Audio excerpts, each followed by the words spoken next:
And I think one of the issues that a lot of people think about, but it doesn't, you never know when it's going to pop up, is a global debt crisis. In other words, so many of these countries around the world, including our own here in Canada, our deficit is over $1 trillion. We, of course, had more debt announced this week with the latest budget. And keep in mind, it's grown dramatically, over the past 10 years.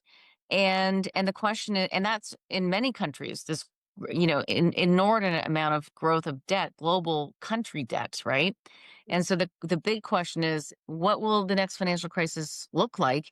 And many people would say it will be a global debt crisis. But Yeah. people have been saying that for a number of years now, like since the last financial crisis. When you've seen, especially with all the debt that these governments have put on during COVID, that was warranted. But the problem is, particularly in Canada, we kept spending and not generating revenue. We've talked about that. The growth in Canada is essentially muted, zero, and yet the spending continues and will continue. And we have no revenue generation because we don't unleash our incredible resources here. So, and all the regulatory and tax issues, we've talked about this. Many people are leaving Canada. So that's certainly doesn't bode well. But anyway, all back to the fact that the concern, more so than the AI issue that you bring up, which definitely is talked about and definitely weighs on the market and the stocks, depending on what the narrative is for the day.